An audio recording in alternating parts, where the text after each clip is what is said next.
Hey, what's up? This is Chosen, and this video is going to be talking about the Elegaius Fusion event. Hey, what's up? This is Chosen, and this video is going to be talking about the Elegaius fragment event going on right now. Gonna walk through my thoughts on the event structure and get him graded as a champion now that we can see him in game. Talk about if you should be doing the fusion or not. I want to go over a post that Valkyrie did and give you some context in terms of news about things coming to Raid down in the future, and also now that we know about the Doom Towers release date, I'm going to talk about that for a little bit, and then also why maybe you should not be saving as many champions in your vault as you were before. So we've got a lot to cover. Let's get into it. Alrighty, and first of all, just aesthetically, we've got some things kind of changing a little bit. You can see here this little get icon. That's definitely new, and then they've got these little get bars on things to when you claim. It's not just a red dot everywhere. I've noticed a couple different things in terms of ways that things get labeled here in game. But I also want to pull up this post here from Valk. So let me pop that up. Okay, so I'm not going to read this whole thing, guys. You can read it on Discord if you want. I just want to give a little bit of context to some of you that maybe don't follow the news of Raid super closely on a daily basis like I do. So we're going to skim through this really quick and just talk about the main things I want to touch on. So, okay, the Mercy system that has famously been kind of data mined and then officially came out live recently here. Valkyrie's basically saying that we all thought it was going to be multiplicative because that would be the worst version of the Mercy system. It's definitely better for the players if it is additive. So we kind of assumed it was going to be multiplicative, but it does look like that system is additive. So it's a little bit better than we thought. It's still not as good of a Mercy system as I would hope they put in the game, but at least it's additive, so that is definitely better. And then it goes on to say we are also working on server optimizations to overcome technical limitations that prevent us from expanding the storage of both champions and artifacts, which I know a lot of us are struggling with. We need more storage, especially with how many champions you got to build for faction wars and all the different areas of game and how the game is expanding. We need more storage, so at least they are working on that. It looks like a priority that I hope is coming soon. And then they also go on to talk about the Doom Tower that is in the final stages of development, and we can expect that in the first half of December. Now, you guys know how that is. I would expect it closer to around December 20th or around even the end of December. Things always get delayed. Things always get pushed back. So the first half, I'm going to predict it comes out around December 20th if I had to kind of pick right now. And then last but least, the most exciting part, the Christmas decorations, of course. So last year, in place of the Forge, there was something called the Campfire. They removed the campfire and replaced it with something called the Yule tree right in the middle, kind of a Christmas decoration. And then they had little snow effects all over the bastion here. So I'm sure there'll be something in terms of like a snowy atmosphere. So I'm all about being festive. It'll be fun to see how they kind of change the bastion and give it more of a festive Christmas winter theme. And that kind of covers the main talking points of what I wanted to go over in terms of news coming from the community managers of Raid. So let's go ahead and put that away. And then I also want to talk about the Elegaius fragment summoning event that is going on right now. And the first thing I want to do is pull up this post, which goes credit to Hopeful Object for putting this together on Reddit. Is where I found this. I will link to it down below. Don't give me credit for making this. I didn't lay this out in a spreadsheet. I know if you see a spreadsheet thing, you're going to assume it was me because I'm a spreadsheet nerd, but this one actually is not me. So yeah, huge shout out to Hopeful Object for putting this together and posting it on Reddit. I'll link to that post down below if you want to be able to pull this up and take a look. But as we look at this, as always, you need 100 fragments to summon the fragment champion. You're going to have more opportunities than 100. I think it's like 140, 150 fragments when you add in all the tournaments and how they structured in terms of if you finish highly enough to get bonus fragments when you're highly ranked in those tournaments. But yeah, you're definitely going to want to get the fragments you can that are a little bit more accessible without spending a bunch of money like the summoning ones. So you see the dungeon divers there, the two different ones, the dragon, the ice golem, the spider, and the artifact enhancement, the arena. You're going to want to scoop all that stuff up so that you can alleviate some of the pressure to summon as best as possible.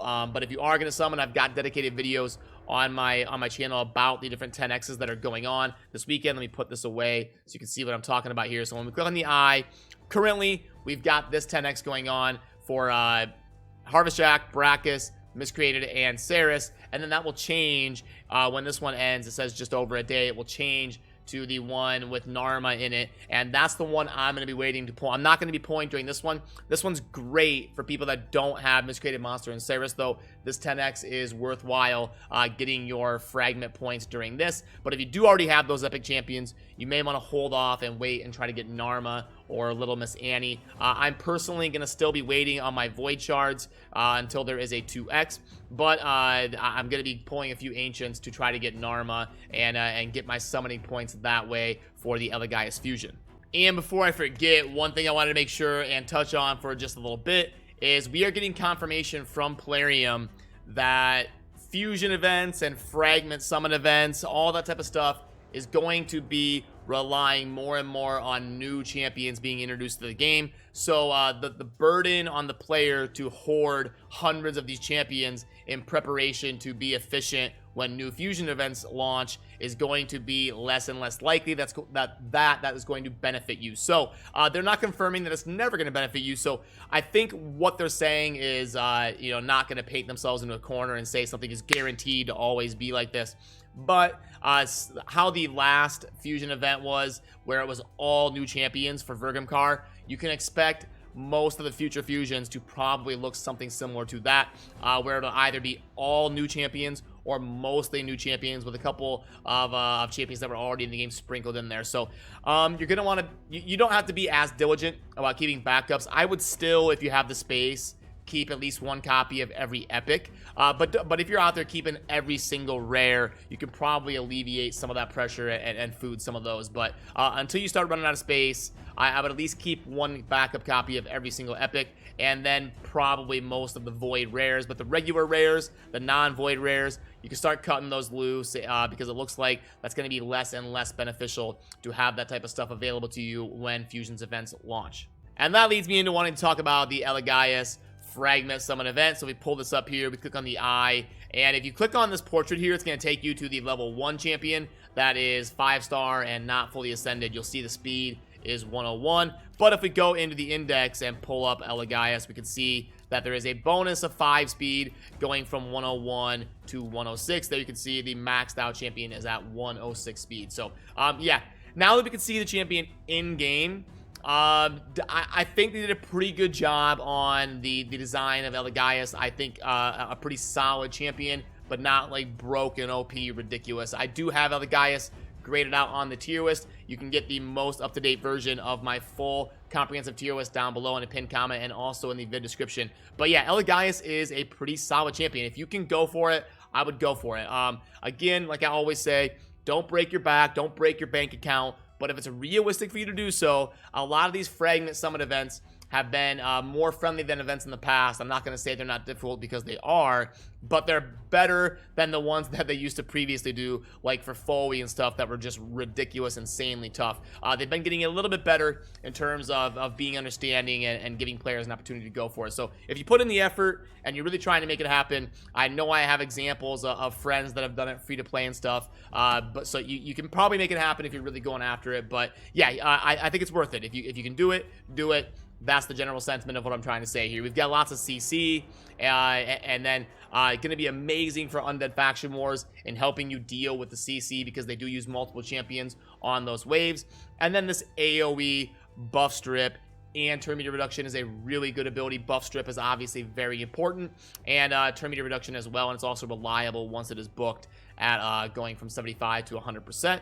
And then a passive here that just kind of helps give some general utility to the champion here by not being slaughtered and able to be in teams that go second, because will prevent this champion's death and keep them alive at 1 HP when hit by fatal. So yeah, lots of cool utility and lots of fun ways to use the champion. I would definitely go after him if it is realistic for you to do so. And right now, the big event going on in game is the summon rush that is coinciding with those two 10Xs. Now remember, guys, you can use mystery shards for this. If you've got a few hundred mystery shards, I know some of you are sitting out there with thousands of mystery shards. You can pull a few ancients, pull a few voids, maybe a couple sacreds, and then you don't feel bad. You can slam through. This is why you save up mystery shards. You can see here that if I back out, I have got 4,000 mystery shards. This is why I recommend buying them in the shop, is for situations like this. If you get within 500 or something, and you're like, oh no, I don't want to spend more money on ancients or whatever, start slamming those mystery shards, and it's also a good opportunity to remind yourself in the future as to why you're diligent about checking the market and stocking up on mystery shards, because it can really be a good filler just to pop off a few hundred shards and clean up these summon rush events when you need to acquire a bunch of champions, because they are worth a point apiece. And when you see the event is going to take 3,500 to max out all the fragments that you would want to get, if you get to like 3,000 and you can pop off an extra 500 with mystery shards, that can make the event a lot more doable. So it's just something I wanted to kind of touch on really quickly here. And then for the artifact enhancement event going on right now, you are definitely going to want to at least get to 2625 and scoop up those fragments for sure.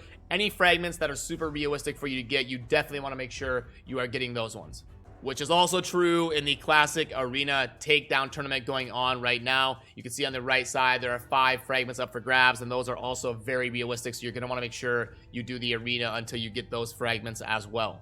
And now let's go ahead and touch on some of the offer stuff going on here before I get you out of here. So, alright, we've got the Halloween pack. This one's been here for a while. It's bad. Don't buy it. I'm not going to plug it in. Special offer pack. These are very good. I know these ones off the top of my head because they're very common, but you've got the Void for 24 with 7,350, and that one grades out very well for endgame players. And then if I move this over, the Ancient one on the left here is amazing for like your early to mid game players. I think the Void one's a little bit better for endgame players, and the Ancient one is a little bit better for early to mid game players. So let me plug this in just in case you're curious about them. So we've got the price of 10 and then the 9 ancient shards, because I know they're good, but I know some of you like to actually see the numbers, so I'll plug it in real quick for you here.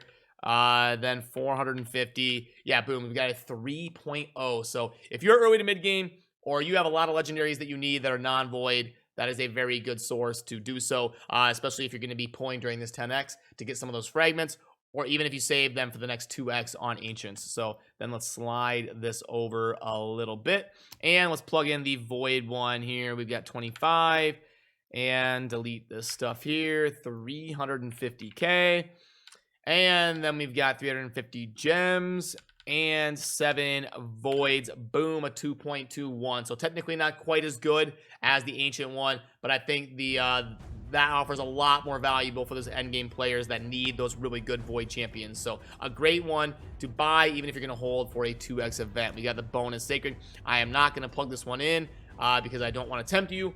Don't buy 4 sacreds for $100. So yeah, we're going to pass on that. And then we've got more speed packs coming through the shop. You guys know my thoughts on this. I've covered it at length, but if you're new to this channel, basically this is only for the uber whales that are going to be trying to compete in Platinum Arena. For everybody else, this should definitely be a pass. And then we can see the new icon here telling me to claim my rewards. And then we've got the Halloween weekend pack. I was waiting to buy this until I do the video because I think this one is pretty good if I remember right from stream today. So we've got 35, and then we've got 500k. Alrighty, we've got no energy, but we've got 5 hundo for the gems. For the void shards is going to be 5, ancients are 15, and a sacred is 1. I think that's everything. Boom, boom, boom, boom. Okay, boom, 2.9. So yeah, that's a really good offer. You got a good blend of all the different shards and some gems to boot. And just worth noting, you're going to be getting it over the course of 2 days. You're not going to get it all at once. So something to keep in mind if you're trying to make sure you coincide with those 10x's. But I guess now that I look at it, there's a pretty limited time here on scooping that one up. Now, I'm recording this video kind of late at night before I go to bed, and then I'm gonna try to get it edited and probably send it out live as Americans are kind of waking up. Get this out in the morning before I stream. So this pack will be disappearing about exactly when I go live, probably. So I hope you guys see this and scooped it up if it's still available for you, because I think this is probably the best one out of all the offers that I see right here going on at the time of recording this. But yeah, let's get that put away and kind of put a bow on things here and get you out of here. So yeah, just in conclusion, Doom Tower coming out around December 20th probably. and Plarium is looking at optimizing the game so that we can get more artifact space and more champion space, but that segues me into letting you know that you probably don't want to be holding on to all of those worthless rares. I would keep it exclusive to maybe the void rares, and then 1 copy of each epic, and then hold on to your legendaries until we get the duplicate system in 2025. I mean, at some point down the road. But yeah, guys, and also do the Elegaius fusion if you can. If it's realistic for you to do so, you definitely want to do it, because he seems like a champion that could be fun to have in your account and has some potential. And you know, why not? That's why we play the game. It's about acquiring legendaries and knocking these events out of the park. So he seems good enough to go ahead and participate and go after some of this stuff. So yeah, that's gonna do it for me on this one, guys. As always, thank you for watching. Have a good rest of your day. Peace.